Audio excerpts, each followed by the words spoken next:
I want to start tonight by bringing in a man who I believe is part of the answer for us in politics. The two-party system is killing us. We've got to be independent. We have to be free agents, okay?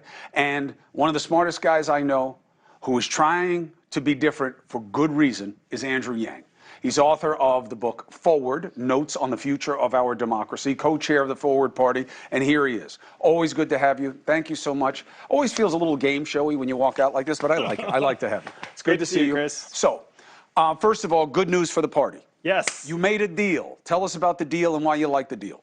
Yes, the Forward Party is teaming up with a Common Sense Party in the great state of California to get ballot access and party recognition. If you live in California, you can go register right now at forwardparty.com and help us provide a real choice in California, because we know right now California is a one-party state. And that's true in about 3/4 of the states around the country. We have a pretend two-party system. In most of the country, including New York City, it's essentially a one-party system, which isn't good for anyone. Now, two problems I want you to take a look at. The first one, it doesn't have a good answer. So I don't mean to dump it on you, but I do think we have to highlight it, okay? When we look at gas prices, they're up again. You'll start hearing about this. You probably see it at the pumps. I see it near my house. The price of gas is starting to go up, okay? And it had gone down, but it had really gone up. And if we look at it year over year, Jen, my producer, made up some graphics for you to take a look, all right? There it was a year ago, $3.34, all right? Remember, that's an average, and we're talking about regular gas, okay? Then you have 12, 26, 22, at the end of the year, it had gone down, right? And people like saying, oh, finally, demand and supply is starting to correct. Now it's up again. Now, here's my problem with it, okay? Stock buybacks.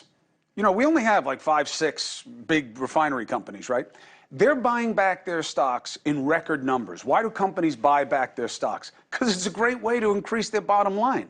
They are not stretched if they are buying back their stock, okay? They're pigging out on prices. And my question is, the politicians get beaten over the head. Gas prices could beat Biden. He got lucky in that last election because he was, people were more impressed by crazy on the right than the economic woes that are very real. He can't change gas prices unilaterally. People want to say he can. But what do you do when a company is making that kind of money that is buying back $75 billion, $50 billion worth of its own stock and raising prices? Well, the first thing is you want to have CEOs not compensated strictly on stock price and earnings per share, which is one reason why they do these buybacks, because it ends up increasing their bonuses. But you actually touched on when you said there are only 5 or 6 of these big companies. If you had a truly competitive marketplace where you could cross the street and actually get lower prices, that would help keep prices down. But you essentially have tacit collusion right now, where if one company charges $3.50, then everyone else looks around and is like, all right, I guess that's what we're doing, and consumers don't have much of a choice.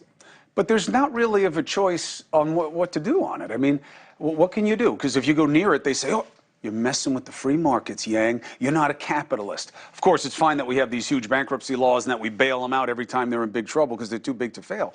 But what can we do other than complain?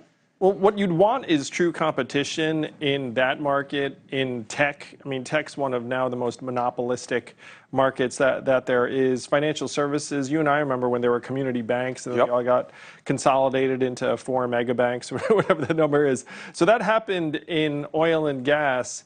And right now, unfortunately, we're trying to turn back the tide and reintroduce competition into markets where we want it. I'm going to suggest too, this goes back to our opening about politics, is I'm someone who thinks that competition is a positive thing and leads to better answers.